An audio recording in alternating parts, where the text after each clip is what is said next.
malam mutaqabbalan. Subhanaka ilma lana ilma ma'alamtana innaka antal alimul hakim. Allahumma la sahla illa ma ja'u sahla wa anta taj'alu hadza idza syi'ta sahla. Alhamdulillah, Allah Azza wa Jalla masih memberikan nikmat usia dan iman dan kembali mempertemukan kita di majelis ilmu ini di hari Selasa di tanggal 10 Zulqa'dah 447 Hijriah atau 28 April 2026 Masehi. Dan sebelum kajian dimulai, kami sertakan juga informasi mengenai guru kita bahwa Ustaz Syafiq Riza Hasan Basalamah Hafizahullah Ta'ala, beliau juga aktif sebagai dosen di Sekolah Tinggi Dirasat Islamiyah Imam Syafi'i atau disingkat STDIIS di Jember, Jawa Timur. Dan mari mungkin kita sapa kembali Ustaz kita. Assalamualaikum warahmatullahi wabarakatuh Ustaz. Waalaikumsalam warahmatullahi wabarakatuh. Ahlan wa sahlan, barakallahu fiik. Ahlan bik Ustaz, Fik Barakallah.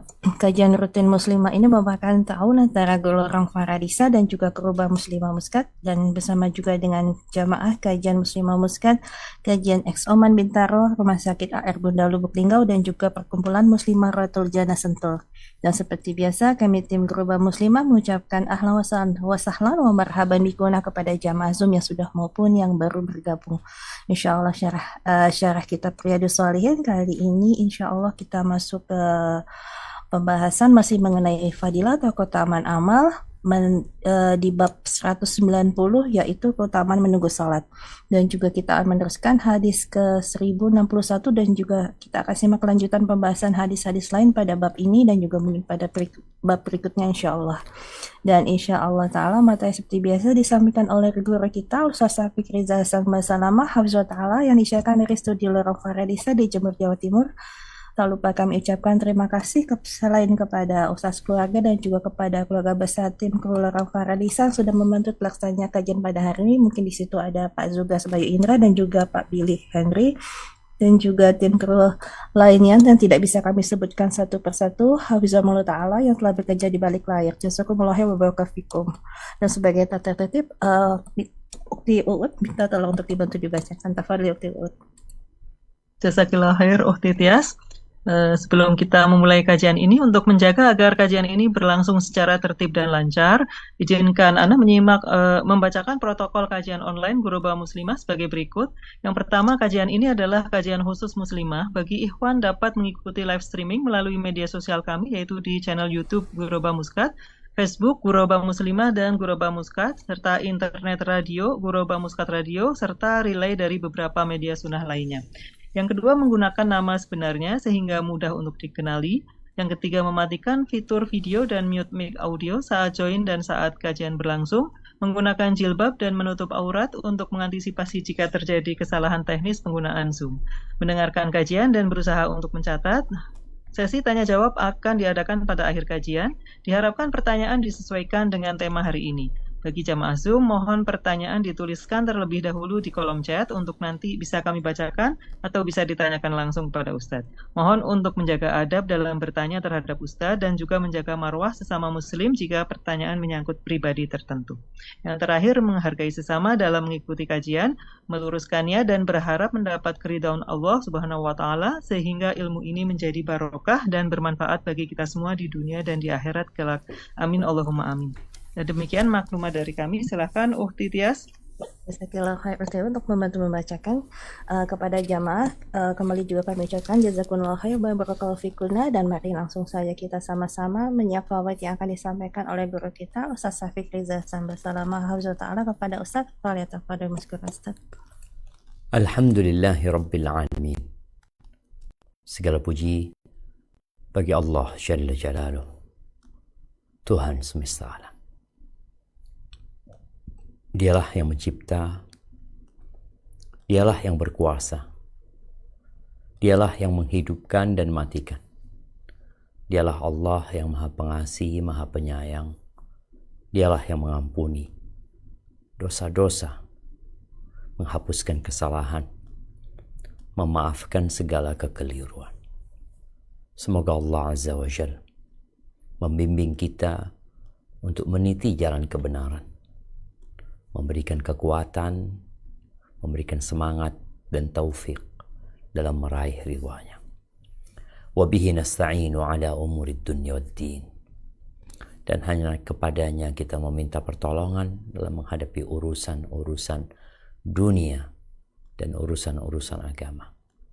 Wassalatu wassalamu ala sayyidil mursalin wa imamil muttaqin qaidil ghurril muhajjalin sayyidina wa maulana Muhammadin wa ala alihi wa ashabihi ajma'in.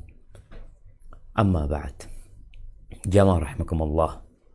Kembali kita berjumpa untuk melanjutkan kajian kita.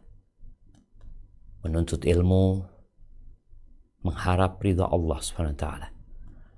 Agar kita jadi tahu mana yang Allah cintai, mana yang Allah ridhai, dan mana yang Allah benci yang seharusnya kita meninggalkannya.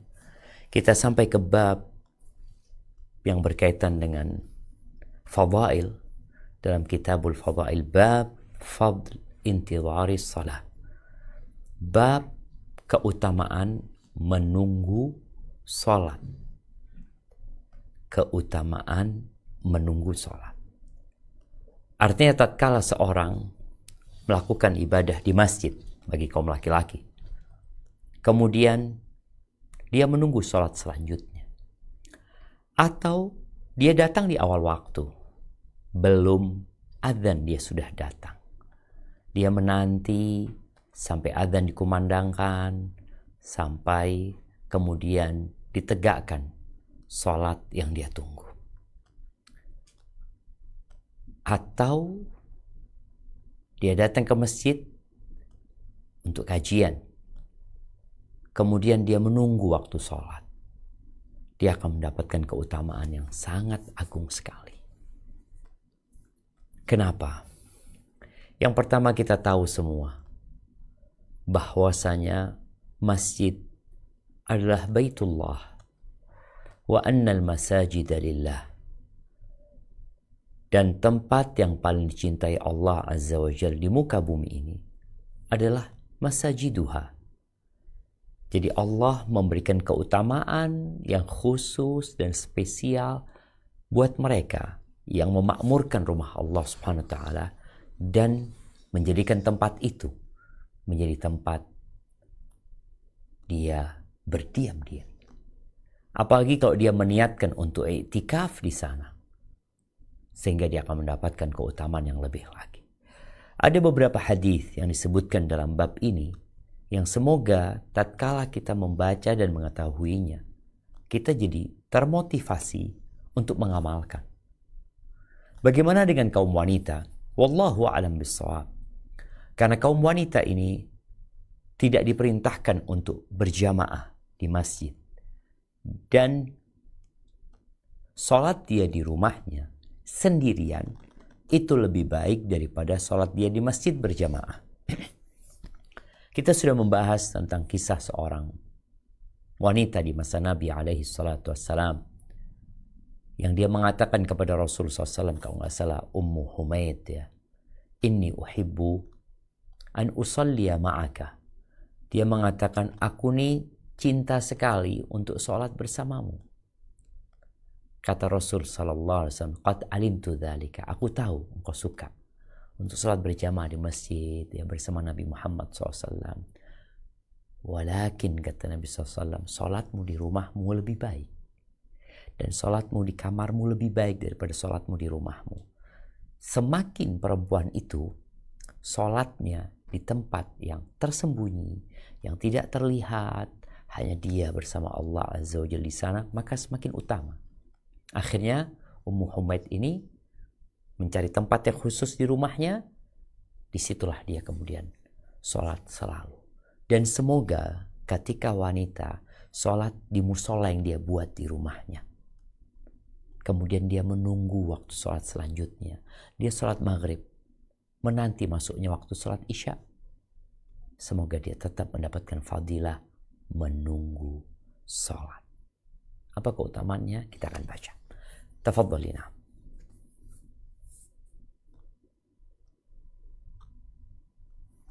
Bab keutamaan menunggu sholat. Hadis nomor 1061. Bismillahirrahmanirrahim. an Abi Hurairah radhiyallahu anhu anna Rasulullah sallallahu alaihi wasallam qala la yazalu ahadukum fi salati ma damati salatu tahbisuhu la yamna'uhu ayyan qaliba ila ahlihi ila shalah Illa muttafaq salah. Coba baca lagi. illa shalah Ahsan. muttafaq alaih. Dari Abu Hurairah radhiyallahu anhu bahwa Rasulullah sallallahu alaihi wasallam bersabda, seseorang di antara kamu senantiasa tercatat di dalam solat selagi dia tetap diam menunggu solat. Tidak ada yang menahannya pulang ke rumah kecuali menunggu solat. Muttafaq alaih. Barakallahu fikum. Kita tahu ada tempat di mana orang-orang nongkrong. Dia menghabiskan waktu di sana, berjam-jam menikmati makanan, minuman, sambil cerita ke sana kemari. Dan terkadang mereka melakukan itu seringkali. Pulang kerja, tidak langsung pulang. Pulang kuliah, mampir dulu. Kalau engkau memang mau mampir, engkau tidak mau langsung ke rumahmu, maka ke rumah Allah lah. Lihat nih fadilahnya. Nabi alaihissalatu wassalam mengatakan, la yazalu ahadukum fi salatin. Seseorang di antara kamu senantiasa tercatat di dalam salat secara pahala, ganjaran, keutamaan. Madamatis salah tahbisu. Selama dia tetap diam itu menunggu salat. Dia bukan menunggu kedatangan kawannya. Dia bukan sedang menunggu hujan itu reda. Kan ada orang-orang yang tatkala turun hujan, kemudian dia singgah di masjid, menunggu redanya hujan. Atau ada orang-orang yang sedang menunggu kawannya, atau menunggu kereta, apapun. Kalau dia berdiam di masjid, yang dia tunggu bukanlah waktu sholat yang selanjutnya atau sholat yang hendak dia lakukan, maka dia nggak dapat fadilah ini. Ini fadilah khusus yang mereka menunggu sholat. Yang menyebabkan dia nggak pulang apa? Belum selesai sholatnya. Masuk dalam hadis ini pula, mereka yang sholat subuh berjamaah di masjid, kemudian dia nunggu sampai matahari terbit. Lalu dia sholat duha, yang mungkin dikenal dengan sholat syuruk karena di awal waktu. Dia pun akan mendapatkan keutamaan sholat ini. Dia nggak ngapa-ngapain. Dia tidak sholat, tapi dia duduk menunggu. Boleh jadi yang dia lakukan di masjid, ngobrol mungkin sama temannya. Tapi dia tidak pulang. Karena apa?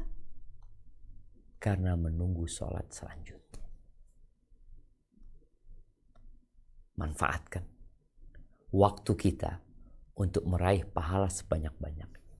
Allah mengatakan fastabiqul khairat. Berlomba-lombalah kalian dalam kebaikan. Orang yang tidak tahu dengan tempat-tempat kebaikan, gimana dia akan berlomba-lomba? Maka kenapa menuntut ilmu itu dikatakan ibadatus sir? Ibadah yang rahasia. Memang dia tidak sedang melakukan sebuah gerakan tertentu, tapi dia belajar menuntut ilmu. Dia dapat tuh keutamaan ini, keutamaan ini. Dia mengetahui tentang kebesaran Allah, kemurahan Allah. Sehingga dia semakin dekat sama Allah SWT. Dia meninggalkan kawan-kawannya, berlari menuju kepada Allah Subhanahu wa taala dengan membawa berbagai macam fadilah yang banyak sekali di saat kawannya nggak tahu.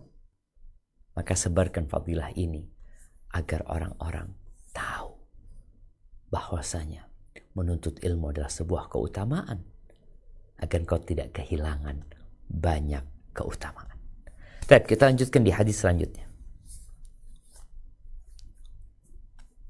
Bismillah, hadis nomor 1062.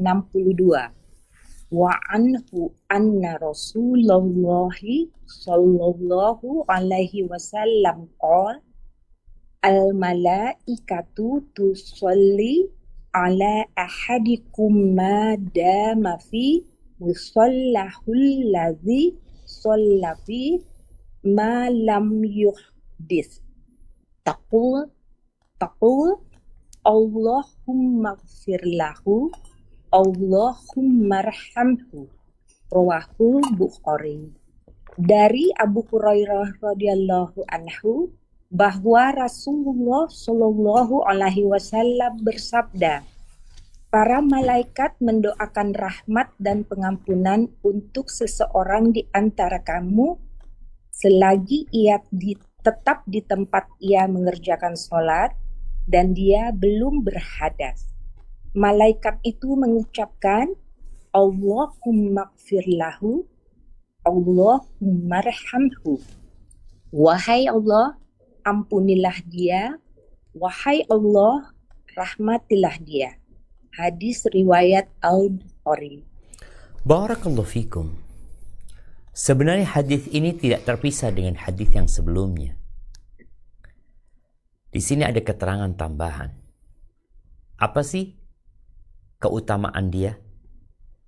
Dia tadi disebutkan posisinya dihitung dalam sholat. Padahal dia nggak sholat. Kemudian disebutkan di sini malaikat. Tusolli. Kalau kita lihat kalimat tusolli di dalam hadis ini diterjemahkan mendoakan rahmat dan pengampunan. Artinya tusolli itu bersolawat kepada dia. Kepada orang ini yang sedang berdiam di masjid dan menanti sholat selanjutnya. Allah Azza wa Jalla berfirman di surat Al-Ahzab ayat 43 ya. Allah mengatakan, Huwallazi yusalli alaikum wa malaikatuhu liyukhrijakum minadh-dhulumati ilan nur. Dialah Allah Azza wa Jalla yang bersolat kepada kalian dan malaikat-malaikatnya agar mengeluarkan kalian dari kegelapan menuju ke cahaya.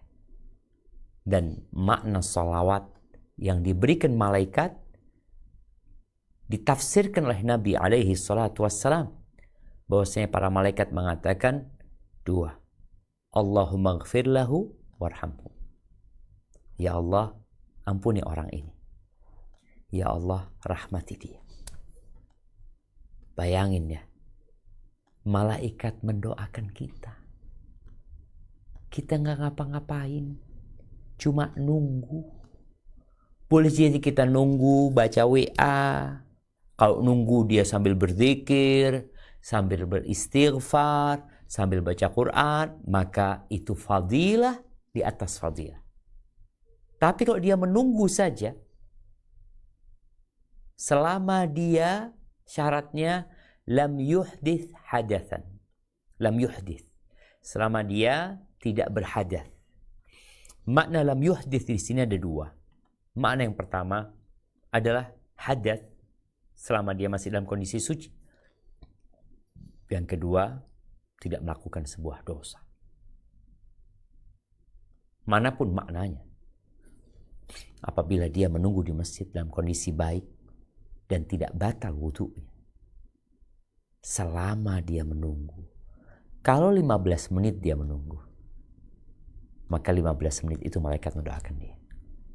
Ini fadilah kita ke masjid lebih awal. Nggak nunggu iqamatus shalah.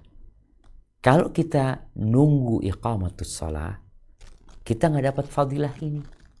Kita dapat fadilah berjamaah. Kadangkala juga kita nggak dapat takbiratul ihram. Sehingga kita tidak mendapatkan fadilah tersebut. Maka ahibati fillah. Terkadang kita sibuk di rumah kita. Sibuk di kantor kita. Melakukan kegiatan yang kurang berguna atau tidak berguna. Padahal azan sudah dikumandangkan di masjid. Kalau mungkin engkau harus membangunkan anakmu. Kalau mungkin ada sesuatu yang harus diselesaikan. Seperti orang yang ketika disiapkan hidangan untuk makan, tahu-tahu adzan.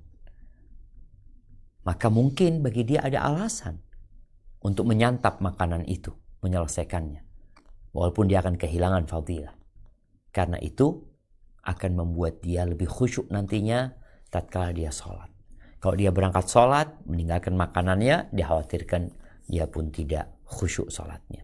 Jadi ahibati fillah, dari dua hadis tadi, yang pertama dia akan terhitung sholat, mendapatkan fadilah, ganjaran dan keutamaan sholat, dengan syarat dia tidak berhadas, karena kalau orang berhadas, batal wudhunya, maka nggak dihitung sholat, dia harus berwudhu lagi.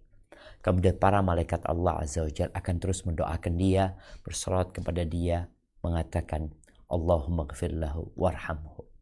Ini hal yang gaib, yang kita tidak mengetahuinya kalau Allah dan Rasulnya tidak mengabarkan kepada kita. Dan orang-orang beriman adalah mereka yang beriman dengan yang gaib. Yu'minuna bil ghaib wa yuqimuna as-salah wa mimma razaqnahum yunfiqun. Barakallahu fikum. Baik, kita lanjutkan di hadis terakhir dalam bab ini. Nomor 1063. Bismillahirrahmanirrahim. Wa an Anasin radhiyallahu anhu anna Rasulullah sallallahu alaihi wasallam akhara lailatan salatal isya'i ila syatril laili thumma aqbala alaina biwajhihi ba'dama shalla faqal sallan nasu waraqadu wa lam tazalu fi salatin mundun tadhartumuha. Rawahul Bukhari. Artinya, dari Anas radhiyallahu anhu bahwa Rasulullah sallallahu alaihi wasallam pernah pada suatu malam mengakhirkan sholat isya sampai tengah malam. Selesai sholat, beliau menghadap kami lantas bersabda, orang-orang di tempat lain telah mengerjakan sholat lalu mereka tertidur. Sedang kamu masih saja tercatat dalam sholat sejak kamu menunggunya. Hadis riwayat Al-Bukhari. Barakallahu fiik. Ini kita lihat, ternyata sepanjang apapun waktunya engkau menunggu sholat, maka engkau akan mendapatkan pahala sholat, akan mendapatkan sholawat. Sehingga orang-orang yang iktikaf jemaah, itu Allahu Akbar. Bagaimana dia sholat zuhur, dia di masjid nunggu sholat asar, nanti selesai sholat asar nunggu sholat maghrib, gak pulang dia. Habis maghrib nunggu isya, isya nunggu sholat subuh, atau nanti dia nunggu qiyamul lail, sholat tarawih, qiyamul lail, kemudian nanti nunggu sholat subuh. Dan kalau kita lihat hadis ini, Nabi alaihi salatu wassalam pernah mempraktekkan. Beliau mengakhirkan sholat isya sampai tengah malam. Kalau nggak salah ada pertanyaan pada pekan lalu berkaitan dengan waktu sholat malam ini ya. Ingat, tengah malam itu bukan jam 12 malam. Tapi penghitungannya matahari terbenam sampai fajar terbit dibagi dua. Maka kelihatan dan ketahuan sholat malamnya. Baik. Beliau mengakhirkan sampai tengah malam. Para sahabat di masjid, sebagian mereka ngantuk-ngantuk ya. Bahkan ada yang terdengar ngoroknya, dengkurannya. Karena ada orang yang duduk pun mendengkur ketika dia tidur. Lalu Nabi SAW selesai sholat, beliau menghadap kepada para sahabatnya. Yang mungkin sebagian di antara mereka merasa lelah, letih. Orang tuh kalau capek dan lelah, umpamanya dia kerja suruh lembur ya. Dia kerja sampai jam 4. Tahu-tahu bosnya mengatakan, afwan ya ada urusan ini itu, aku minta engkau sampai jam 9 malam. Ya udah, akhirnya karena loyalitas dia kepada bosnya, dia kerjakan ini tuh sampai jam 9 malam. Dia dalam kondisi wajah letih. Dan biasanya gajinya cuma 100.000 umpamanya satu hari. Dan kalau lembur dikasih tambah 50.000. Ternyata sama bosnya dikasih uang 1 juta. Kira-kira apakah wajah letih itu akan tetap dia tampakkan kepada bosnya? Dia akan mengatakan jazakallah khair. Kalau bisa besok kayak gini lagi nggak apa-apa. Namun kita lihat Nabi SAW ketika beliau menghadap kepada para sahabatnya, mengatakan kepada mereka, Sallan nasu wa raqadu. Orang-orang di berbagai penjuru dunia, di berbagai tempat, mereka sudah sholat, lalu mereka tidur. Walam tazalu fi salatin mundun tadhartumuha. Dan kalian masih saja tercatat dalam sholat sejak kamu menunggunya. Kalau laki-laki di masjid ya, jadi penundaan itu hendaklah di rumah Allah Azza wa Jalla. Dan ini juga sebuah arahan dan pencerahan buat para pengelola masjid, DKM masjid. Tatkala ada pengajian, maka lebih baik ditunda sholatnya sampai kajiannya selesai. Karena sebagian masjid udah masuk waktu sholat. Sebaik-baiknya amalan adalah as-salatu fi waktiha. As-salatu ala waktiha. Pokoknya seperti itu. Sebaik-baiknya sholat adalah di awal waktu. Mereka lupa bahwa ada keutamaan berkaitan dengan sholat isya. Dan Nabi alaihi salatu wassalam, beliau kadang-kadang kalau di masjid melihat sahabatnya udah kumpul, qomat. Tapi kalau belum kumpul, beliau tunda. Nah, di sini untuk sholat isya ada fadilah tersendiri. Selain fadilah menunggu waktu sholatnya, tapi memang untuk sholat isya ini beliau ingin mengakhirkannya. Tapi beliau khawatir itu mempersulit umatnya. Laula an asyuqqa ala ummati la akhartul isya'a ila nisfil lail. Kata Nabi alaihi salatu wasallam, andai kata aku tidak khawatir memberatkan umatku, niscaya aku akan akhirkan waktu sholat isya sampai akhir malam. Supaya sahabatnya dapat fadilah yang banyak sekali. Tapi kalau umpamanya mereka azan langsung sholat, selesai sholat melanjutkan pengajian, ya nggak dapat fadilah ini lagi. Karena mereka bukan sedang menunggu waktu sholat, nggak ada. Mereka nunggu kajian selesai. Maka ini harus menjadi pertimbangan para pengelola masjid, bagaimana jamaah yang ada di masjid itu diedukasi untuk mendapatkan keutamaan yang lebih. Karena ana yakin banyak orang-orang menolak diakhirkan itu karena faktor tidak mengerti. Mereka tidak tahu bahwa Nabi SAW pernah mengakhirkan sampai tengah malam. Padahal kalau pengajian mungkin dari waktu adzan itu diakhirkan 30 menit, paling panjang pun 1 jam umpamanya. Dan dalam masa 1 jam itu mereka mendengarkan pengajian dan menunggu sholat isya ditegakkan. Mereka mendapatkan pahala sedang sholat. Mereka mendapatkan pahala di mana para malaikat mendoakan Allahumma gfir lahu warhamhu. Ya Allah ampuni dia dan rahmati dia. Untuk kaum wanita gimana? Wallahu a'lam bishawab. Karena wanita tidak diperintahkan dan tidak disyariatkan bagi mereka berjamaah di masjid. Insya Allah kalau perempuan itu di rumahnya habis maghrib, kemudian dia baca Al-Quran, berzikir, nunggu waktu isya. Dan ketika sudah waktu masuk isya pun dia tidak langsung sholat.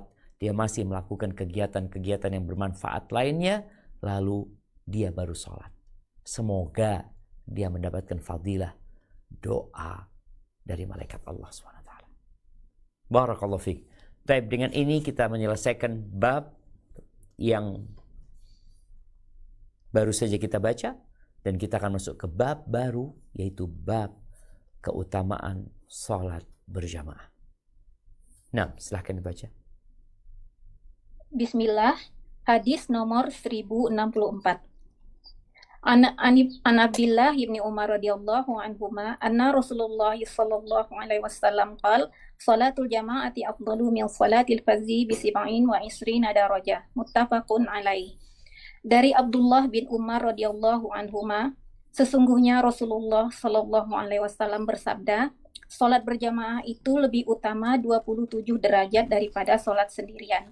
Muttafaqun alaih, hadis riwayat Bukhari nomor 645 dan Muslim nomor 650. Barakallahu fiik. Baik, kita tidak sedang membahas hukum sholat berjamaah. Kalau bicara hukum sholat berjamaah, maka ada khilaf yang cukup panjang di antara para ulama, para fuqaha ya. Ada yang mengatakan sholat berjamaah sunnah. Ada yang mengatakan fardu kifayah. Ada yang berpendapat wajib. Ada lagi yang berpendapat syarat sahnya sholat seorang laki-laki. Dia harus berjamaah. Dan jamaah yang dimaksud adalah jamaah di masjid. Namun kita tidak sedang membahas hukum. Kita sedang membahas fadilah, keutamaan. Seorang yang cerdas, seorang yang bijak, yang katanya IQ-nya sekian dan sekian, adalah yang dengan isyarat saja dia sudah faham apa yang seharusnya dia lakukan. Di hadis pertama dalam bab ini, dari Abdullah bin Umar bin Khattab radhiyallahu anhuma, bahwa Rasul sallallahu alaihi wasallam bersabda, salat berjamaah, salatul jamaah afdal. Jadi ketika ibu-ibu membaca hadis ini, terkadang merasa dia yang sedang disampaikan kepadanya fadilah ini. Apalagi muncul gerakan feminisme yang awalnya mereka hanya menuntut kesetaraan dalam urusan sosial, umpamanya, dalam urusan pekerjaan, dalam urusan pendidikan, kemudian sampai akhirnya mereka menuntut persamaan dalam segalanya, bahwasanya tidak ada perbedaan antara laki-laki dan wanita kecuali perbedaan fisik, biologis saja, padahal tidak. Dua manusia ini berbeda. Allah Azza wa Jal, dalam perbedaan biologis itu terdapat perbedaan di emosionalnya, di pola pikirnya, dan banyak lagi hal lainnya.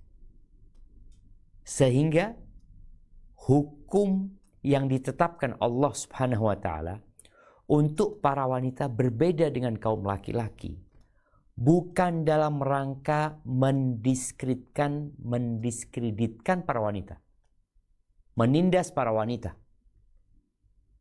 merendahkan kaum wanita, meremehkan mereka, tidak.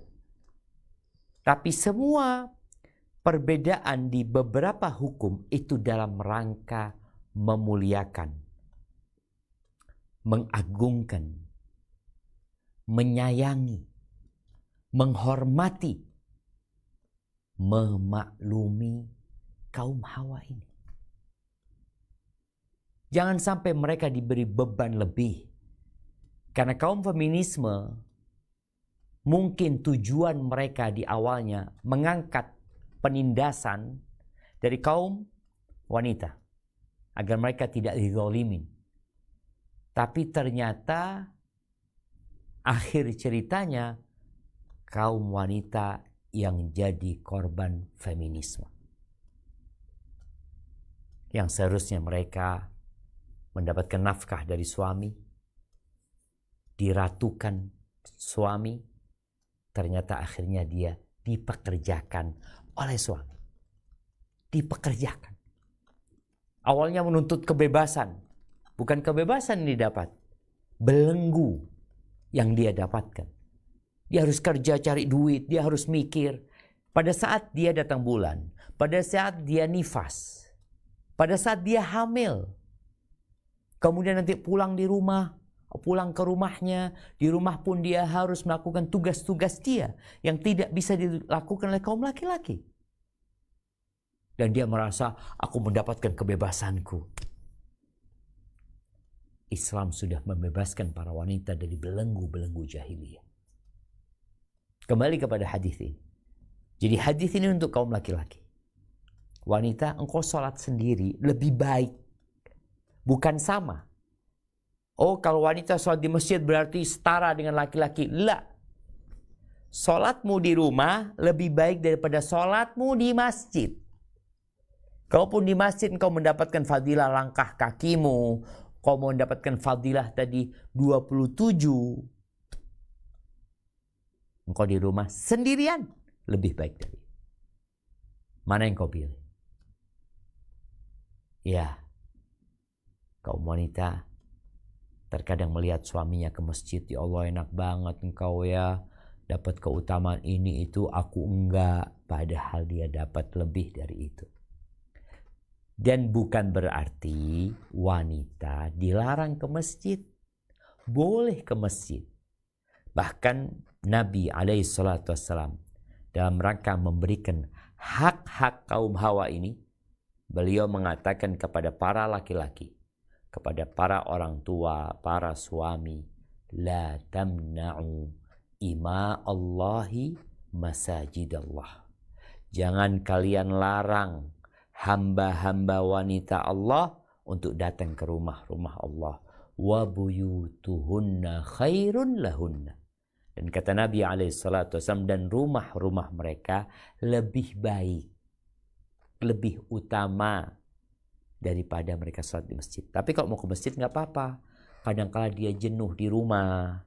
Kadang-kala dia ingin mendapatkan suasana yang berbeda di masjid. Atau dia ingin datang kajian.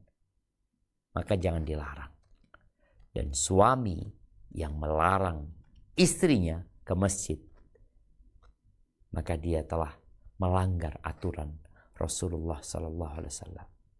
Ini selama ke masjidnya itu tidak membuat fitnah. Tapi kalau ternyata membuat fitnah, ya jangan boleh ke masjid. Ahsan di rumah. Barakallahu fiik. Nah, silakan dilanjutkan.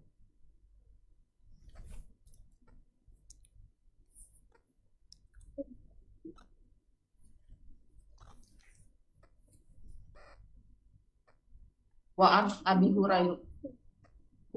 Hurairah radhiyallahu anhu qala Rasulullah sallallahu alaihi wasallam sholatur rasuli fi jama'atin tudha'afu ala sholatihi fi baitihi wa fi khamsan wa ishrina difan wa zalika annahu idza tawaddo'a fa ahsana wudu'a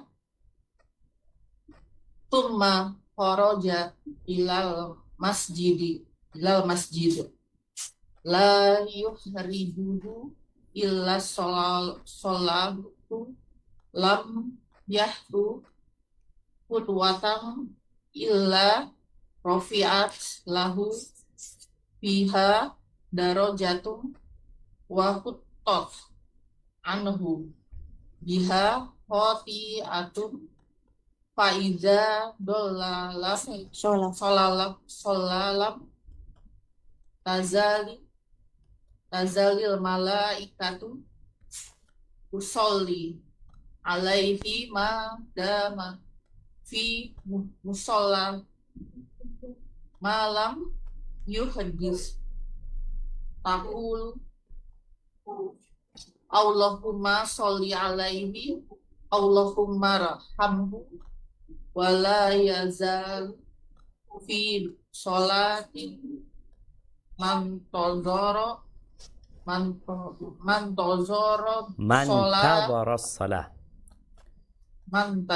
sholat mutafaqun alaih wa hadzal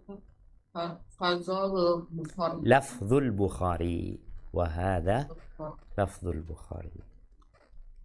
Dari Abu Hurairah radhiyallahu anhu bahwasannya Rasulullah Shallallahu alaihi wasallam bersabda, "Salat seseorang dengan berjamaah membuat pahalanya berlipat ganda daripada salat di rumah, dan di pasarnya 25 kali lipat. Hal itu bahwa apabila dia berwudu dengan bagus, lalu pergi ke masjid hanya bertujuan untuk sholat, maka setiap langkahnya diangkat 1 derajat baginya dan digugurkan 1 dosanya. Apabila dia telah melakukan sholat, maka para malaikat mendoakan rahmat dan istighfar baginya, selagi dia tetap di tempat sholatnya, selagi dia belum berhadas. Para malaikat itu mengucapkan, "Wahai Allah, limpahkanlah sholawat kepadanya. Wahai Allah, rahmatilah dia." Dan orang itu masih saja tercatat di dalam sholat selama dia menunggu sholat. Muttafaq alaih, ini lafaz Al-Bukhari. Barakallahu fiik. Subhanallah jamaah. Kita lihat dalam hadis yang cukup panjang ini, bagaimana Rasulullah SAW menyampaikan fadilah. Yang fadilah ini di dunia tidak dapat diraih mungkin, atau tidak bisa dia bawa pulang. Berbeda dengan orang kerja, pulang dapat duit, pulang dapat bonus. Sedangkan sholat, pulang nggak dapat apa-apa. Para istri tolong ketika suaminya ke masjid, nggak pulang-pulang, doakan dia. Bukan malah, kok ngapain lama-lama di masjid? Orang udah pada bubar umpamanya. Padahal ada fadilah di situ. Tapi kita lihat yang pertama, keutamaan sholat di sini. Nabi menyebutkan alaihi salatu wassalam, sholatul rajuli fi jamaah. Sholat seorang dengan berjamaah. Ini di masjid ya. Kenapa? Karena nanti ada sebutan di rumah dan di pasar. Sholatnya seseorang berjamaah itu dilipat gandakan atas sholat dia di rumahnya atau di pasarnya. Dengan kelipatan berapa? 25 kali lipat. Loh, tadi 27. Para ulama menyebutkan bahwasanya disebutkannya angka yang lebih rendah tidak menafikan angka yang lebih tinggi. Disebutkannya angka yang lebih rendah ini 25 tidak menafikan yang lebih tinggi. Contoh, fulan mendapatkan uang dari bapaknya 120.000. Terus nanti dikasih tahu, fulan dikasih bapaknya 100.000. Ucapan 100.000 ini tidak menafikan dia dapat 120. Dia dapat 100, tapi ada 20.000 tambahan gitu loh. Jadi yang mengatakan 100.000 nggak salah, yang mengatakan 120.000 itulah jumlah fixnya, mungkin seperti itu. Baik, kemudian bicara orang yang selama ini sholat di rumahnya dan merasa nggak ada masalah. Orang ada khilaf di antara para ulama, ada yang mengatakan wajib, ada yang mengatakan sunnah. Aku milih yang sunnah. Baik, engkau milih yang sunnah. Tapi engkau tidak melihat berapa besar kerugianmu selama ini. Jadi kalau bicara sunnah, itu definisi yang sering kita baca di buku-buku para ulama fikih adalah sebuah amalan yang kalau dikerjakan dapat pahala, kalau ditinggalkan nggak apa-apa. Itu jadinya sunnah kayak gitu. Yang kalau dikerjakan dapat pahala, nggak dikerjakan nggak apa-apa.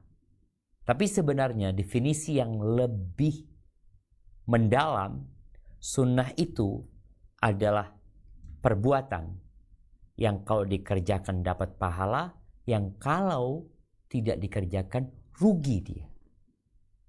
Konsep orang yang berpikir secara ekonomi ingin mendapatkan keuntungan, maka kalau keuntungan dia tidak mendapatkannya, maka dia akan merasa rugi. Seharusnya aku dapat keuntungan gitu loh. Dia merasa rugi gitu untuk urusan dunia. Tapi urusan akhirat, kadang-kadang dia tidak merasa ada kerugian. Contoh nih, kalau dia jual barang di depan rumahnya, dia buka warung depan rumahnya. Oke, sehari dapat 500.000. Tapi kalau dia buka warung di depan masjid, mungkin jaraknya 500 meter. Dia harus dorong rombongnya sampai ke depan masjid. Tapi di situ dia mendapatkan keuntungan berapa ya? 500 kali 25 berarti 12 juta 500. Ini kalau kita ambil 25 kali lipat. Kira-kira kalau dia menggunakan akal sehat dan naluri manusianya yang cinta kepada harta, apakah dia masih akan jualan di depan rumahnya? Kemudian apa kata orang? Ketika dia, ini orang 500.000, engkau nggak ke sana. 12.500.000. Kira-kira istrinya akan mendiamkan suaminya? Anak-anaknya akan mendiamkan. Loh ayah, gimana sih ayah? Ini cuma 500.000. Di masjid sana ayah dapat 12.500.000. Lalu sang ayah mengatakan, enggak cukup lah. Cukup 500.000.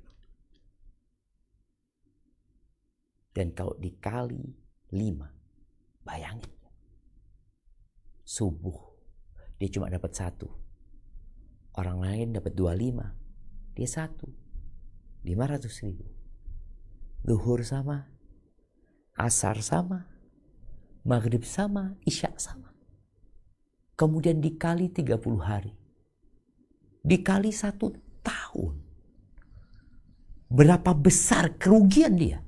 Kita nggak bicara hukum ya. Kita bicara fadilah. Dan tadi udah disinggung bahwa orang yang cerdas, orang yang IQ-nya encer, dia dengan isyarat faham. Kalau ternyata selama ini dia berada dalam kerugian yang besar sekali, tapi biasa-biasa aja. Kemudian disebutkan di sini sebuah uraian yang lebih detail dengan tambahan fadilah. Wadzalika annahu idza tawadda. Hal itu bahwasanya ketika dia berwudu, ini ada keutamaan berwudu dari rumahnya atau dari pasarnya atau dari tempat tinggal dia. Fa ahsanal wudu. Dia menyempurnakan wudunya. Kan ada orang yang mengatakan, aku mau wudu di masjid ah. Nggak apa-apa wudu di rumah, di masjid, hukumnya nggak apa-apa. Tapi ada fadilah yang kalau kau berwudu dari rumahmu, thumma kharaja ilal masjid. Lalu dia pergi ke masjid. La yukhriju illa shalah. Dia tidak keluar kecuali untuk melaksanakan sholat. Karena sekali lagi, ada orang yang memang kerjanya di masjid. Dia marabutnya masjid. Dia ke masjid mau ngapain? Mau kerja. Ini enggak. Dia mau sholat. Atau seorang kuli bangunan berangkat ke masjid. Ngapain? Mau bangun masjid. Mau ngecat masjid. Maka kadang-kadang kita ngelihat ada orang yang tiap hari kerjanya di masjid tapi nggak sholat. Khaba wa khasir. Ya Allah, semoga Allah berikan hidayah kepada mereka. Agar mereka dapat mengagungkan rumah Allah dan terus beribadah. Baik, kemudian disebutkan di sini, lam yakhtu khutwatan illa rufi'at lahu biha darajah. Tidaklah dia melangkah satu langkah kecuali 1 derajat akan diangkat wa khuttat anhu biha khati'ah, dan dihapuskan 1 dosa. Jadi 1 langkah itu dapat 2 faedah. Dihapuskan dosa, diangkat derajat. Di hadis ini. Fa idza shalla, kemudian kalau dia sudah salat, lam tazalil malaikatu tusalli alaihi ma dama fi musalla. Maka malaikat akan bersolawat kepada dia, akan terus mendoakan dia selama dia di musallanya. ucapan musola ini diterjemahkan di tempat sholatnya. Apakah yang dimaksud dengan tempat sholatnya itu? Yaitu tempat dia duduk. Nggak boleh geser kanan 1 meter, wala setengah meter, bas dia di tempat dia. Atau tempat sholatnya maksudnya masjid. Jadi kalaupun dia berpindah dari tempat dia sholat, tetap dia di rumah Allah. Tetap dia di masjid.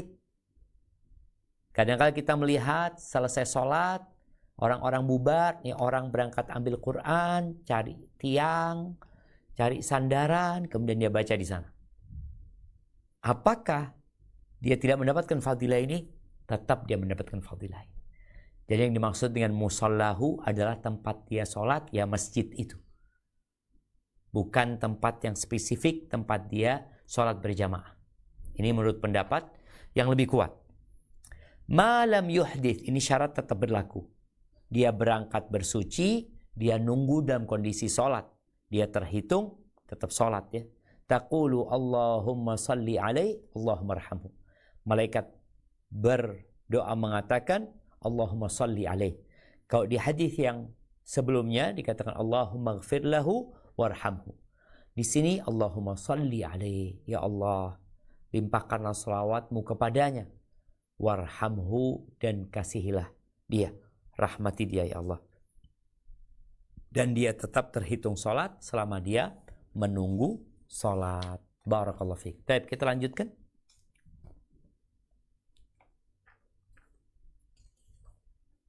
Bismillahirrahmanirrahim. Hadis nomor 1066.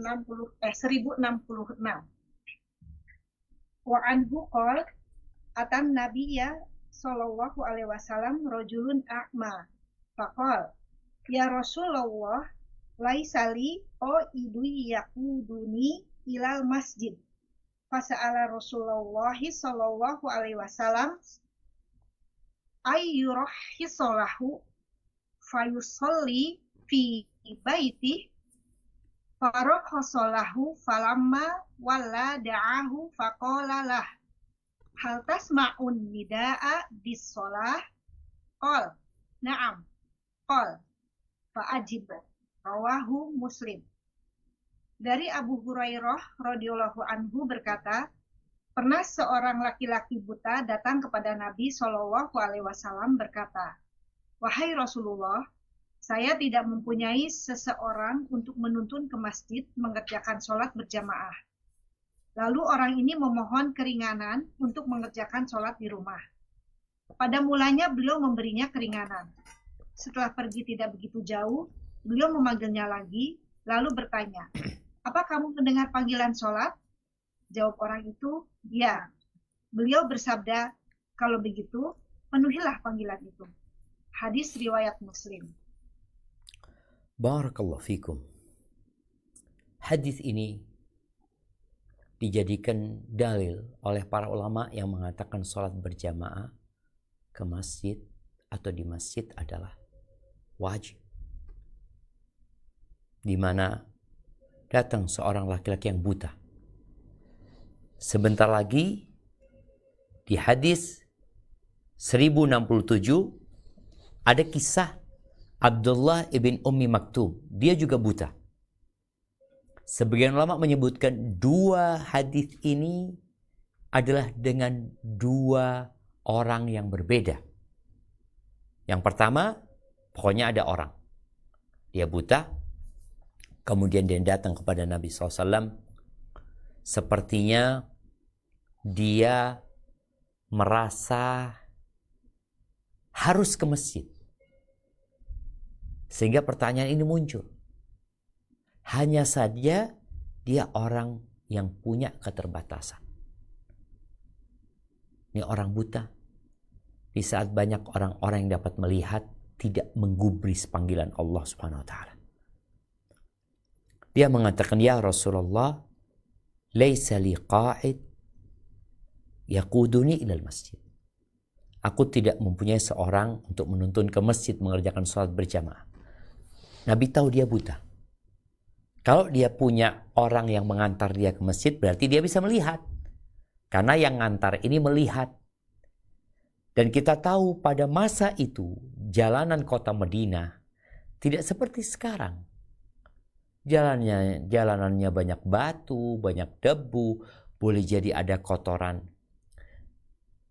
kendaraan-kendaraan pada masa itu, keledai, kuda, onta di jalanan itu. Maka dia tanya agar dia dikasih rukhsah, dikasih keringanan untuk sholat di rumahnya. Berarti sholat berjamaah wajib nih. Kalau sunnah, ada apa minta rukhsah? Dia minta rukhsah.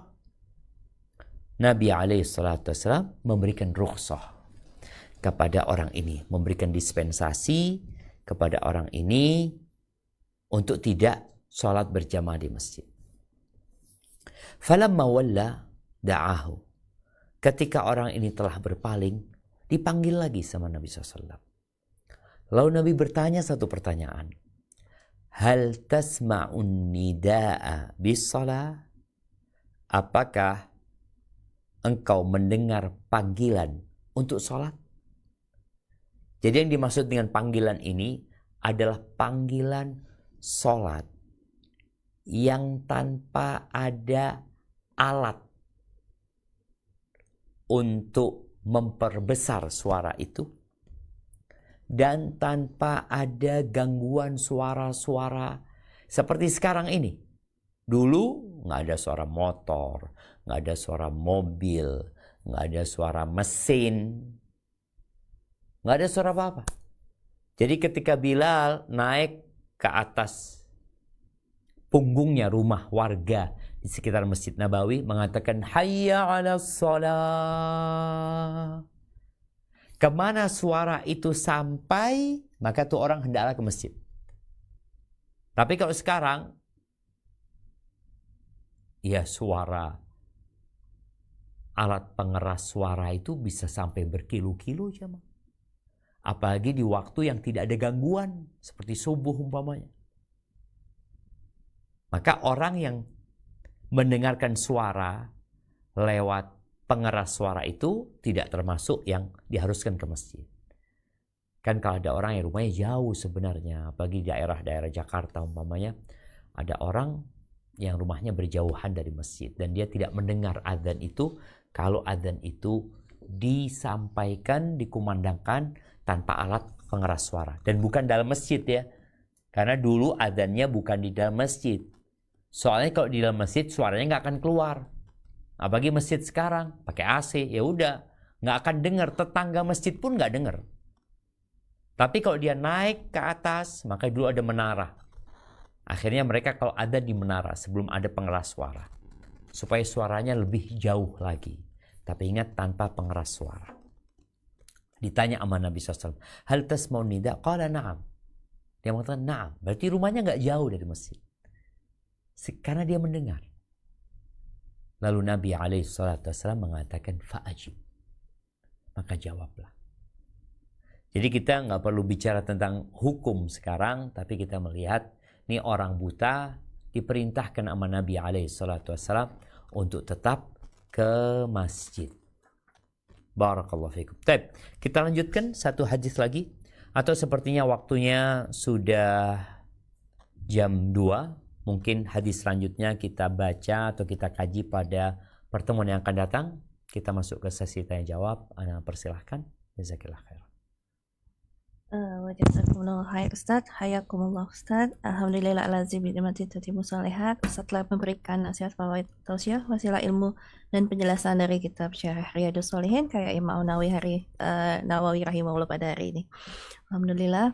Dan seperti biasa sebelum masuk ke sesi kedua itu sesi tanya jawab, selain kita ingin mengucapkan terima kasih kepada channel-channel dan media sunnah yang turut serta menyiarkan merilai kajian pada hari ini. Ini selain Ghuraba Muslimah, ada juga Ghuraba Muskat, West dan Westal TV. Kami ucapkan jazakumullah wa barakatuh. Dan kita akan mungkin masuk ke sesi tanya jawab mungkin dalam 30 menit ke depan insyaallah. Alhamdulillah sudah ada pertanyaan yang masuk Ustaz. Pertanyaan pertama, Assalamualaikum Ustaz. Sepertinya masih ke bab yang sebelumnya Ustaz, semoga Ustaz berkenan untuk menjawab mengenai keutamaan pergi ke masjid untuk sholat. Ini apakah juga wanita keutamaannya ke majelis ilmu itu lebih utama di masjid juga Ustadz, dan apakah hukum wanita haid menghadiri kajian di masjid? Barakallahu fiik. Nah, ahibati fillah. Kalau bicara kajian, ketika wanita bisa mendapatkan ilmu tanpa dia keluar dari rumahnya, itu mungkin lebih utama. Allah Azza wa Jalla mengatakan waqarna fi buyutikunna wa la tabarrujna tabarrujal jahiliyatil ula. Tinggallah kalian di rumah-rumah kalian. Namun terkadang dia bisa mendapatkan ilmu di rumahnya tapi tidak sempurna. Karena lingkungannya tidak mendukung buat dia membutuhkan kondisi. Kalau dia datang ke majelis ilmu, di situ dia bisa lebih serius lagi, ditambah lagi mungkin ada keutamaan-keutamaan lain yang dia dapatkan ketika dia hadir bersama kawan-kawan dia. Jadi intinya lebih utama bagi dia kalau bisa nggak keluar rumah, ya nggak usah keluar rumah. Dia di rumah aja. Tapi kalau dia tidak mendapatkan ilmu yang sempurna kalau dalam rumah, ya silahkan dia keluar. Apabila kajian itu bisa di masjid, bisa di rumah kawannya. Di masa Nabi SAW, Nabi mengadakan kajian untuk wanita itu bukan di masjid, tapi di rumah. Karena kalau di rumah itu, semuanya bisa datang. Yang datang bulan aman. Terus gimana? Kalau kajiannya di masjid, wanita yang haid, ada khilaf di antara para ulama ya. Walaupun kalau kita lihat pendapat jumhur itu, dia nggak boleh berdiam di masjid. Ada pendapat beberapa ulama yang membolehkan dia untuk tinggal di masjid untuk mengkaji ilmu tatkala memang dia harus ke masjid.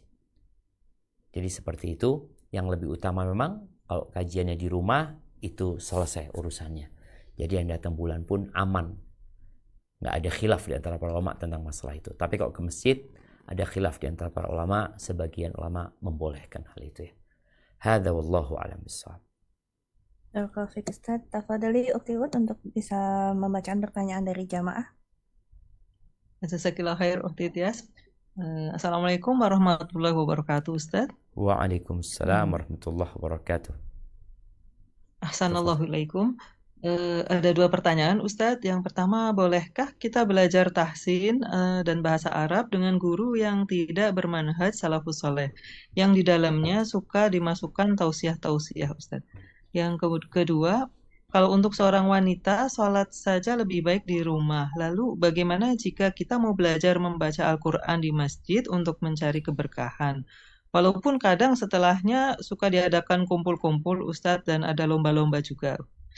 Afan, Demikian yang kedua pertanyaan tadi, yang kedua apa?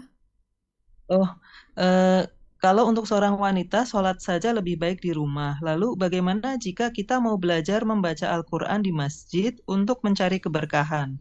Walaupun kadang setelahnya suka diadakan kumpul-kumpul dan perlombaan-perlombaan Ustadz. Siap, barakallahu Demikian fikum. Ustadz. Ya, Mufiq barakallahu. Nah, berkaitan dengan pertanyaan yang kok sampai lupa pertanyaan pertamanya tadi. Apa pertanyaan? Itu Ustadz, bolehkah kita belajar tahsin dan bahasa Arab dengan guru yang barakallahu fikum. Nah, ahibati fillah. Ibnu Sirin ya, salah seorang tabi'in pernah mengatakan inna hadzal ilma dinun fanduru amman ta'khuduna dinakum. Ilmu ini adalah agama.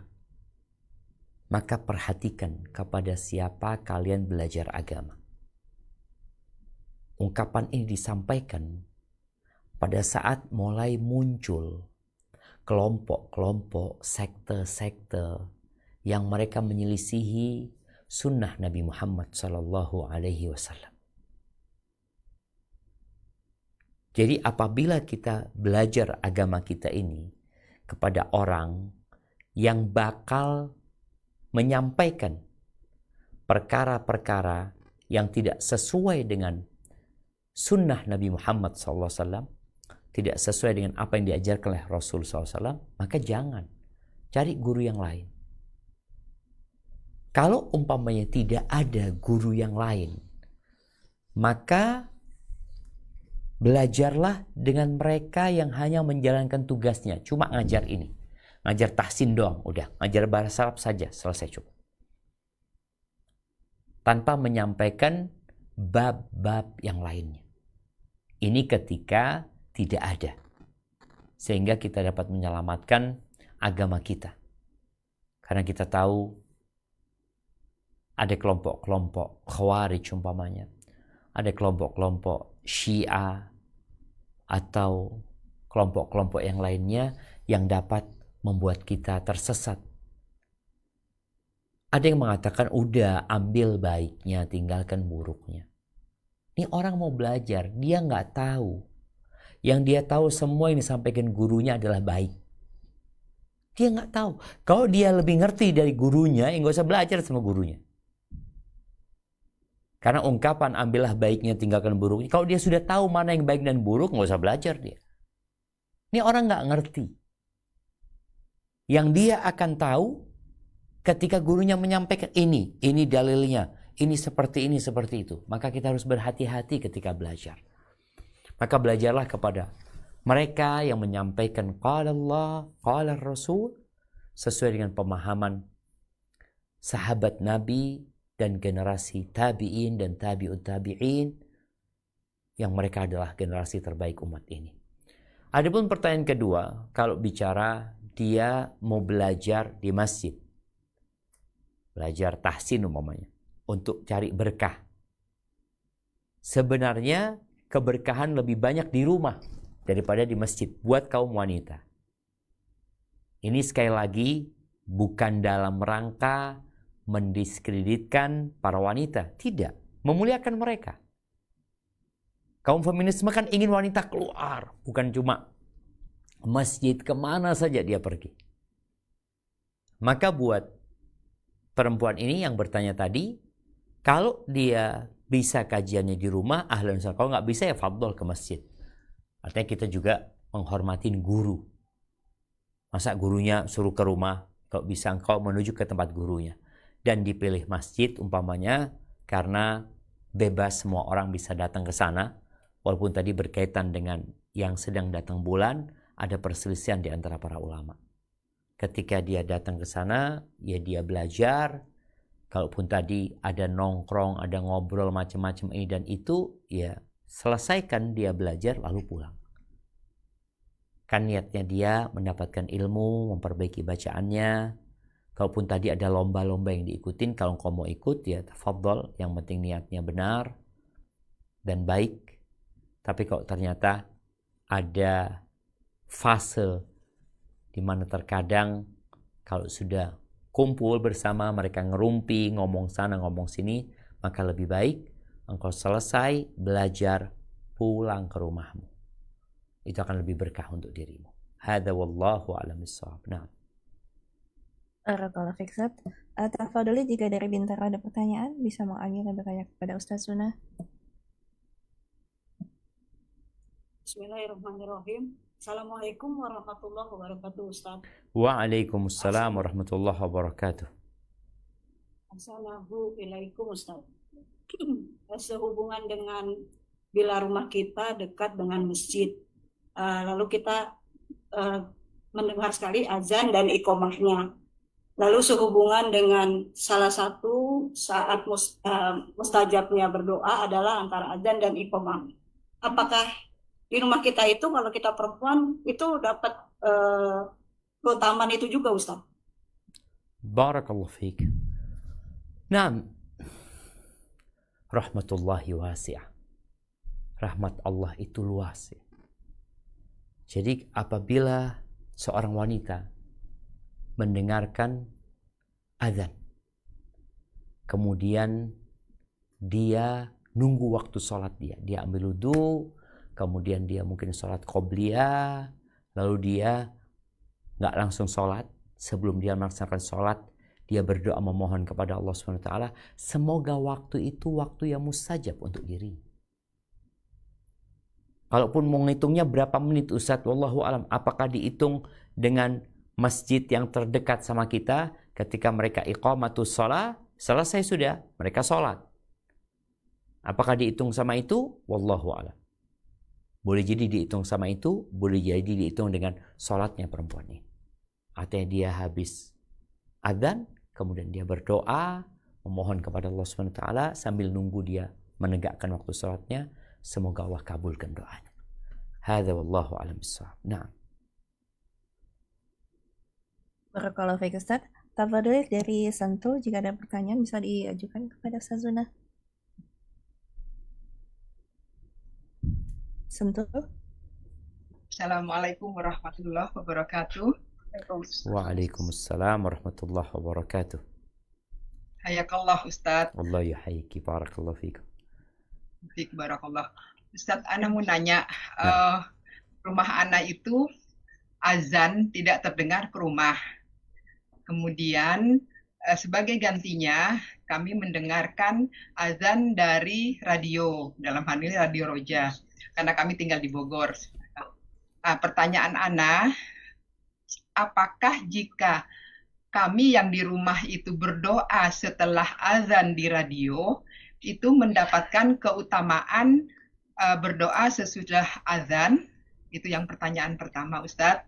Pertanyaan kedua, Ana punya anak laki-laki. Nah, beliau ini bangun jam 4 tiap hari.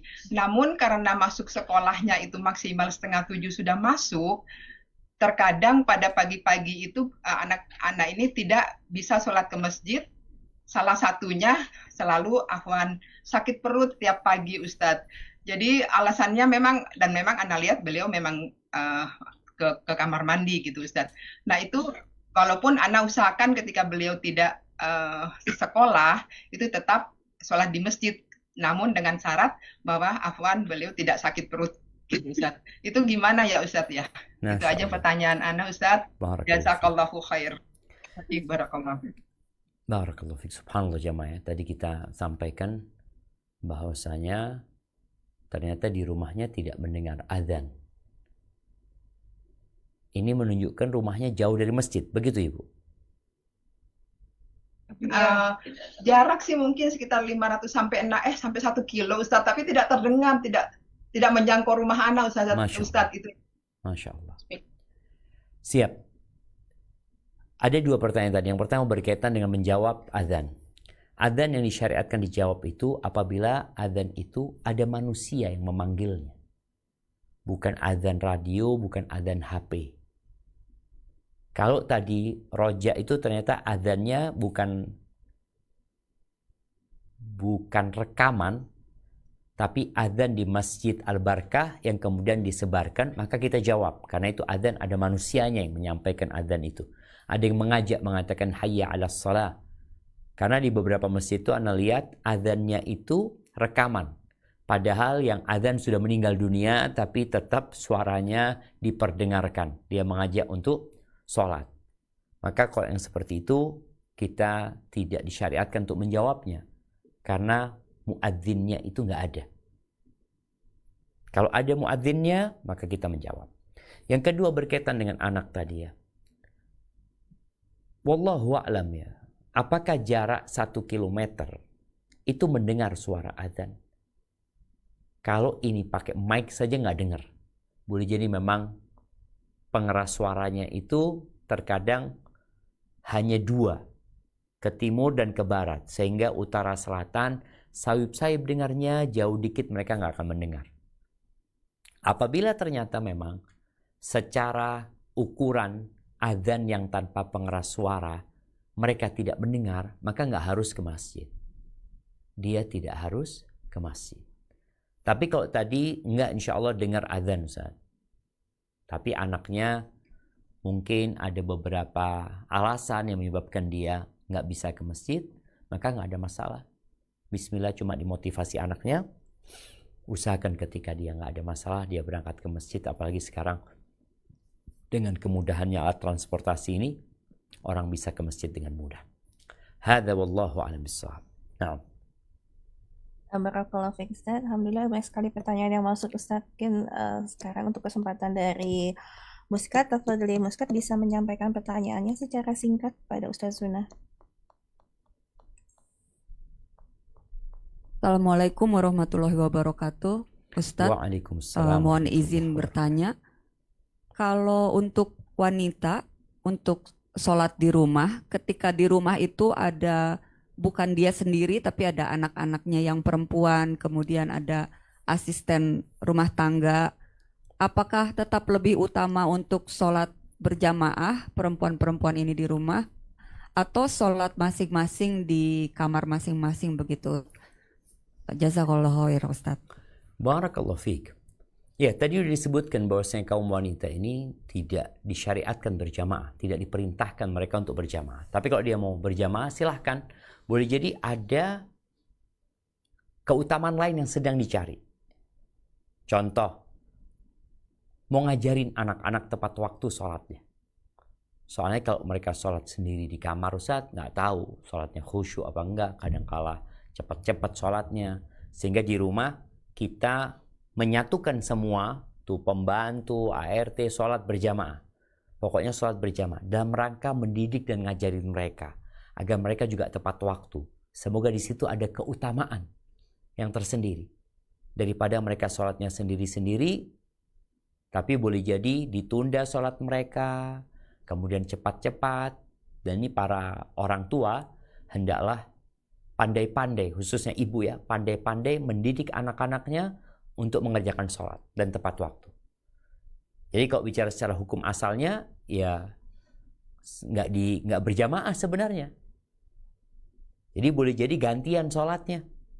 Yang ini mau masak, aku masak dulu ya. Kalau sholat dulu habis masak ntar gantian sholatnya, nggak ada masalah. Tapi kalau dia mengumpulkan untuk sholat bersama-sama dalam rangka mendidik mereka, insya Allah ada fadilah di sana. Hadza wallahu a'lam bissawab. Kalau Ustaz, masih ada pertanyaan ini Ustaz, mengenai salah satu dari jamaah. Sanallahu ilaikum, izin bertanya Ustaz. Sejauh apakah kita menyempurnakan makhraj huruf dalam belajar tahsin kalau sampai bertahun-tahun 2 kali belajar ta'awuz, apakah termasuk gulu tidak ya Ustaz? Nah, barakallahu fikum. Nah, ahibati fillah, berkaitan dengan makharijal huruf ya.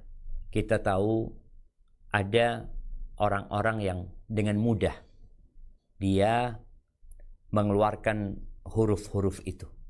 Tapi ada yang kesulitan karena lisan dia.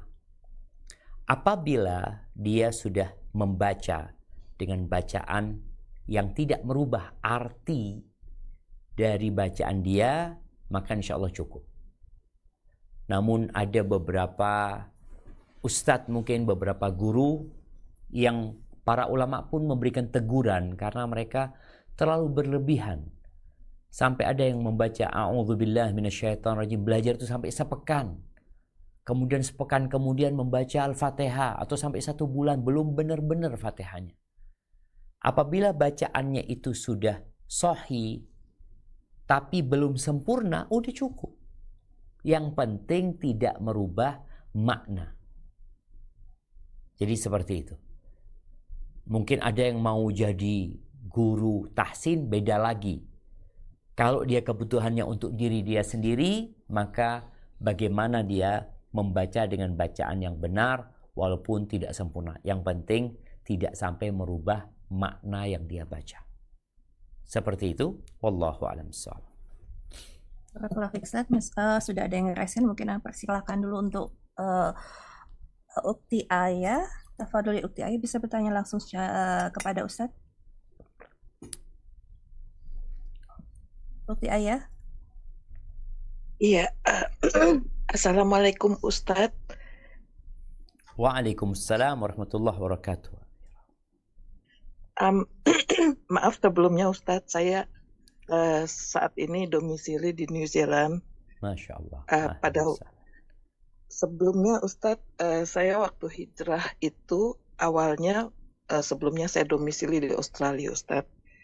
Nah kemudian itu 2 atau 3 tahun lalu ya, setelah saya hijrah kemudian anak-anak pun ikut hijrah. Tapi saya ada pekerjaan, jadi saya harus pergi ke New Zealand Ustadz. Jadi saat ini saya masih ada di luar Ustadz. Pertanyaan saya ini mengenai sholat Ustadz, ini saya kesulitan Ustadz. Karena pada waktu saya hijrah, dulu anak saya pernah bilang gini, Mama kalau kita mau sholat, kebetulan kan di Australia itu kan mudah TV Indonesia. Itu ini udah waktunya azan gitu. Jadi saya selalu ngikuti waktu azan dari Indonesia. Padahal saya domisili pada waktu itu di Australia dan kemudian juga waktu saya hijrah ke New Zealand. Nah, ternyata itu salah menurut ada orang Afgan yang kebetulan ke rumah. Dia tanya, kamu ngapain? Saya bilang, saya baru habis sholat. Saya bilang gitu. Dia bilang, kamu arahnya salah, waktunya salah, gerakannya salah. Wah, saya jadi bingung, Ustadz. Gitu. Tapi dia nggak jelasin, Ustadz. Gitu. Dia nggak ngasih tahu, misalnya saya harus bagaimana gitu. Akhirnya saya berusaha terus mencari sendiri, Ustadz.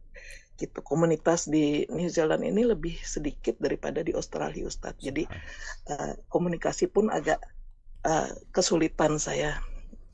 Jadi akhirnya saya dapatlah aplikasi-aplikasi gitu, Ustadz. Dari satu aplikasi dengan aplikasi lainnya itu, waktu sholat itu ternyata ada perbedaan waktu, Ustadz. Gitu. Jadi misalnya ada yang sholat subuhnya jam 3 pagi, ada yang sholat subuhnya jam 5 pagi. Nah itu bagaimana caranya saya harus, yang mana yang harus saya ikuti gitu, Ustadz. Yang kedua, saya ini baru, Ustadz, sebenarnya tidak ada dari keluarga Muslim gitu. Jadi bacaannya pun, gerakannya pun saya masih sambil mencontek gitu, Ustadz. Jadi saya bikin di buku, saya catat misalnya, oh ini harus berdiri, bacaannya begini. Itu pun yang baru bisa saya hafal cuma Al-Fatihah, Ustadz. Jadi agak sulit buat saya. Nah terus gerakannya pun kadang-kadang saya salah gitu, Ustadz.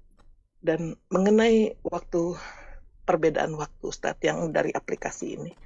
Siap. Itu menurut Ustadz bagaimana, aplikasi yang mana yang harus saya ikuti gitu, Ustadz. Soalnya saya takutnya kalau misalnya terlambat atau bagaimana gitu, Ustadz. Kan ada yang dibilangnya, kita kan nggak boleh memperlambat waktu, memperlambat sholat apa gimana gitu. Pokoknya gitulah intinya. Siap.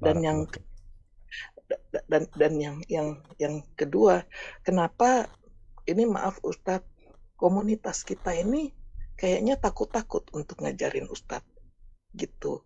Padahal saya benar-benar untuk belajar. Terus dia bilang gini, takutnya nanti kita beda paham.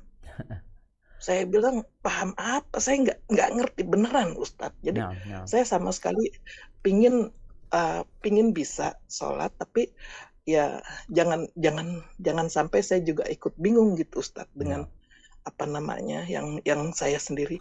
Terus mengenai bacaan, Ustadz, apakah sholat saya itu sah kalau masih mencontek gitu, Ustadz? Ya, saya mungkin cukup ya, Ukti Ayah, mengingat waktu. Saja. Ya, jazakillah khair. Terima kasih banyak, Ustaz. Ya. Barakallahu fiik. Nah, subhanallah ya. Semoga Allah memberikan keteguhan kepada yang bertanya tadi dan kepada semua yang hadir pada kajian kali ini ya. Orang-orang yang tinggal di tempat minoritas, mau tidak mau dia harus berusaha lebih keras lagi.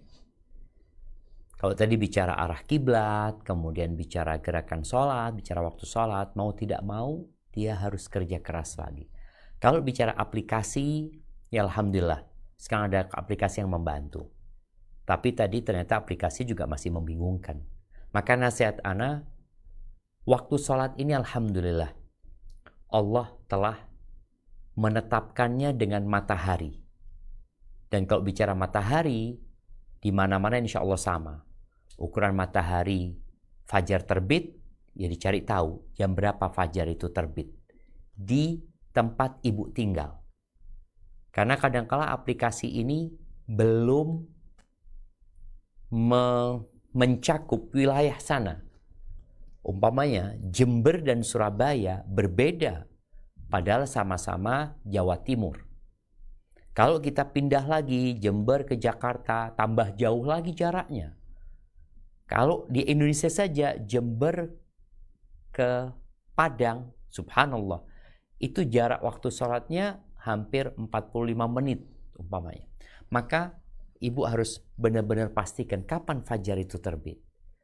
Kalau ternyata ragu, maka sholatlah kira-kira setengah jam atau 1 jam sebelum matahari terbit. Karena matahari terbit ini insya Allah bisa dilihat, dan mungkin pemerintah setempat juga menetapkan matahari terbit di tempat itu jam berapa.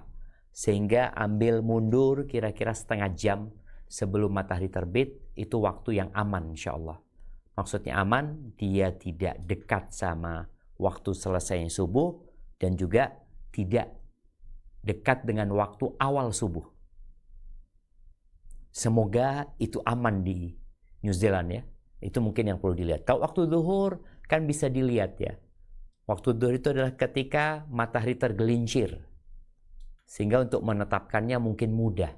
Tinggal kita pasang sesuatu, atau di sana juga bisa dilihat penetapan pemerintah di sana kapan matahari berada di tengah. Karena ini bicara ilmu astronomi atau ilmu falak yang insya Allah semua bisa mengetahuinya.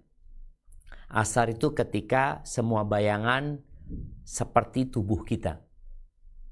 Itu masuk waktu asar. Sampai nanti tenggelamnya matahari. Kalau waktu isya mungkin dari waktu maghrib ke isya itu, ya Ana juga nggak terlalu ngerti di New Zealand berapa banyak jaraknya. Tapi yang jelas ada waktu yang aman. Waktu yang aman itu kita tahu Nabi SAW menyampaikan, kalau aku tidak khawatir menyusahkan umatku, aku akan akhirkan isya itu sampai tengah malam. Berarti 2 jam sebelum tengah malam itu masih waktu isya. 3 jam atau 1-2 jam setelah matahari terbenam itu sudah masuk waktu isya. Jadi waktu isya itu ketika mega-mega merah hilang di ufuk barat sana. Sudah gelap gitu. Itu sudah masuk waktu isya. Atau yang lebih mudah, datanglah ke salah satu masjid di sana. Tinggal tanya, seperti apa sih? Arah kiblatnya di mana di tempat ini? Kemudian waktu sholatnya seperti apa? Itu mungkin akan lebih mudahkan. Namun memang tadi disebutkan mungkin ada berbagai macam sekte, berbagai macam kelompok yang kemudian mereka bingung. Yang jelas apapun madhabnya, kalau kita bicara 4 madhab ya, mau madhab Syafi'i, mau madhab Hanafi. Madhab Hanafi ini biasanya orang-orang Afgan, orang-orang India, mereka madhabnya Hanafi. Insya Allah tidak masalah.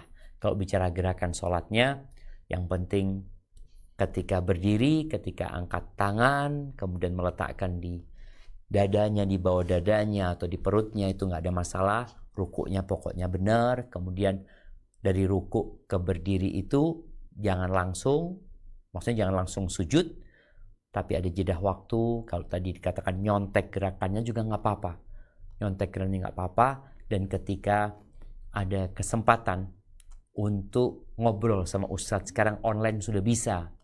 Artinya ada ustadzah juga, mungkin ada teman-teman nih yang berada di kajian Ghuraba ini, mungkin juga bisa membantu secara online untuk melihat gerakan ibu ketika sholat, untuk juga memberikan arahan.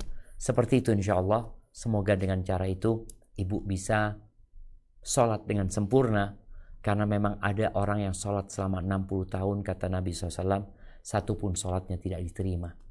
Karena ada syarat, rukun, dan kewajib yang mungkin diabaikan. Barakallahu fiik. Baik, mungkin kita 2 pertanyaan lagi, silahkan. Insyaallah doa ya Ustaz ya. Tafadhali Bintaro, sudah siap? Tafadhali Bintaro. Assalamualaikum warahmatullahi wabarakatuh, Ustaz. Waalaikumsalam warahmatullahi wabarakatuh. Saya pernah mendengar berkaitan dengan sholat qobliyah subuh, Ustaz. Nah. Saya pernah mendengar bahwa waktunya itu sampai iqomah di masjid, Ustaz. Jadi kalau lewat itu apakah masih bisa dilakukan, Ustaz? Misalnya kalau kita bangunnya agak telat sedikit lewat dari iqomah, tapi masih masuk waktu subuh gitu. Apakah sholat qobliyah masih bisa dilakukan atau setelah subuh dilakukan ya Ustaz? Masya Allah, barakallahu fiik. Jazakallahu khairan Ustaz. Iya, ini pertanyaan yang menarik ya, berkaitan dengan 2 rakaat sebelum subuh yang kata Nabi alaihi salatu wassalam, rakaat al-fajri khairun minad dunya wa ma fiha. 2 rakaat sebelum subuh itu lebih baik dari dunia dan isinya. Apakah waktu qabliyah subuh itu berakhir dengan iqamatus shalah? Jadi buat seorang laki-laki yang dia ke masjid, kemudian sholat telah iqamah untuk subuh itu, maka selesai waktu dia nggak boleh sholat qabliyah subuh sedangkan sholat wajibnya sedang ditegakkan. Nabi alaihissalatu wassalam mengatakan, idza uqimatis shalah fala salata illa al-maktubah. Apabila sholat sudah dikumandangkan iqamahnya, maka nggak ada sholat sunnah lagi, yang ada sholat wajib itu sudah. Maka selesai, berakhir waktunya. Walaupun kalau kita lihat, ini nyambung dengan pertanyaan dari New Zealand tadi, ada beberapa madhab seperti Hanafi, mereka tetap sholat qabliyah subuh karena fadilahnya. Nanti dia masbuk ketika sholat subuhnya. Padahal solusinya sebenarnya, kalau ternyata sudah qomat dan dia belum qabliyah subuh, padahal dia termasuk orang yang senantiasa menjaga qabliyah subuh, dia bisa qadha. Kapan qadhanya? Ya selesai sholat subuh, dia ganti. Atau ketika waktu duha. Ini buat laki-laki tadi. Ketika dia sholatnya di masjid, kemudian iqamatus sholat. Adapun buat wanita, maka akhir waktu qabliyah subuh adalah sebelum dia sholat subuh. Jadi dia nggak ada hubungannya sama iqamatus sholat yang ada di masjid. Dia sebelum sholat subuh maka dia masih tetap boleh qabliyah subuh. Kecuali dalam satu kondisi. Tahu-tahu 5 menit lagi itu terbit matahari. Atau 3 menit lagi terbit matahari. Maka dia jangan qabliyah. Dia sholat wajib. Karena kalau dia qabliyah, subuhnya waktunya habis nanti. Maka hendaklah dia sholat subuhnya, qabliyahnya nanti diqadha. Tapi kalau di waktu yang normal, ya selama dia belum sholat subuh, dia boleh sholat qabliyah. Hadza wallahu a'lam bissawab. Nah. Barakallahu fiik Ustaz. Insyaallah menjadi pertanyaan terakhir, tafadhali Ukti Ud. Jazakillah khair Ukhti Tias. Assalamualaikum warahmatullahi wabarakatuh, Ustaz. Waalaikumsalam warahmatullahi wabarakatuh. Assalamualaikum Ustaz. Afwan Ustaz, izin bertanya, gimana kalau orang yang sudah di masjid tapi dia tidak mau sholat berjamaah karena katanya kurang khusyuk, Ustaz? Jazakumullah khair, barakallahu fiik. Nah, barakallahu fiik. Berkaitan dengan kurang khusyuk, maka di sini perlu diperhatikan. Apakah benar kondisi sholat berjamaah di masjid itu memang tidak menyebabkan dia khusyuk? Karena sholatnya cepat-cepat, sehingga tidak khusyuk di sana. Maka hendaklah dia cari masjid lainnya. Karena terus terang ada beberapa masjid yang memang kondisinya menyebabkan makmum, apalagi yang tua mungkin ya, ketika dia sholat baru dia berusaha ruku, tahu-tahu sudah berdiri lagi, sehingga hendaklah dia mencari masjid yang lainnya, yang di situ dia lebih khusyuk insya Allah sholatnya. Tapi kalau ternyata dia sholat dimanapun dia nggak khusyuk, dia lebih khusyuk sholat sendirian, di sini ada satu bisikan setan boleh jadi yang membuat dia akhirnya nggak bisa khusyuk, supaya dia kehilangan fadilah 27, supaya dia kehilangan fadilah dihapuskannya dosa, diangkatnya derajat, dia nunggu selalu dapat pahala, hilang semua, dia cuma dapat pahala 1 di rumahnya. Dan boleh jadi di rumahnya pun tetap dia digangguin sama syaitan. Maka hendaklah setiap orang itu bermuhasabah apa yang menyebabkan dia tidak khusyuk. Ada lagi yang mengatakan, oh sholat di rumah supaya nggak riak, umpamanya kelihatan orang, itu juga bisikan syaitan. Engkau harus berperang melawan bisikan tersebut dan berjuanglah untuk ikhlas dan mencari kekhusyuan dengan pertolongan Allah SWT. Barakallahu fiik, itu yang dapat Anda sampaikan, kurang lebihnya mohon maaf, yang benar dari Allah Jalla Jalalu, yang salah dari diri Anda pribadi. Subhanakallahumma wa bihamdika asyhadu an la ilaha illa anta astaghfiruka wa atubu ilaik. Anda kembalikan ke moderator. Anda mohon undur diri. Wassalamualaikum warahmatullahi wabarakatuh. Waalaikumsalam warahmatullahi wabarakatuh. Jazakumullah khair Ustaz. Barakallahu fiik. Alhamdulillah lazi bi ni'matihi tatimmus sholihat. Segala puji bagi Allah Azza wa Jalla yang dengan nikmat Allah segala kebaikan amal soleh menjadi sempurna. Telah berakhir kajian hari ini, kami guru muslimah guru muskat mengucapkan jazakumullah khair baik atas partisipasinya di kajian kali ini, baik yang mengikuti secara online Zoom dan juga offline, dan juga terutama untuk jamaah yang sudah berpartisipasi untuk bertanya. Semoga Allah Subhanahu wa taala memberikan keridhoannya melalui pertanyaan antuna agar bisa memberikan ilmu manfaat dan diamalkan juga bagi yang lain ikut serta mendengarkannya sebagai amalan untuk pemberat untuk antuna kelak. Amin Allahumma amin. Kembali kami mohon diingatkan, jika ada pertanyaan antuna yang belum sempat ditanyakan kali ini atau juga jika belum berkesempatan untuk bertanya langsung karena keterbatasan waktu dan lainnya, agar bisa diingatkan kembali di kajian berikutnya insya Allah di kesempatan yang akan datang, di kajian yang sama waktunya insya Allah di tiap pekan kedua dan keempat tiap bulannya. Atau mungkin jika ada pertanyaan antuna yang mirip bisa ditemukan juga jawabannya di Lorong Faradisa atau channel resmi Ustadz lainnya, ataupun juga pada kajian kita sebelumnya. Jadi jangan lupa untuk memfollow SMP Channel dan juga Lorong Faradisa sebagai afiliasi dari SMP Channel. Sebagai informasi, selain kajian Riyadhus Shalihin, kita juga memiliki kajian-kajian lain yang insya Allah berfaedah, yaitu ada beberapa kajian muslimah di hari Rabu dengan kajian Kitab Al-Kabair karya Imam Muhammad bin Ahmad atau yang dikenal dengan sebutan Imam Az-Zahabi, insya Allah pada hari Rabu bersama Ustadz Rizal Yuliar Putrananda Hafizahullah. Dan juga kajian tematik dengan asasis dan juga tema menarik yang berbeda-beda yang insya Allah kami adakan setiap sebulan sekali, dan biasanya di awal pekan pertama.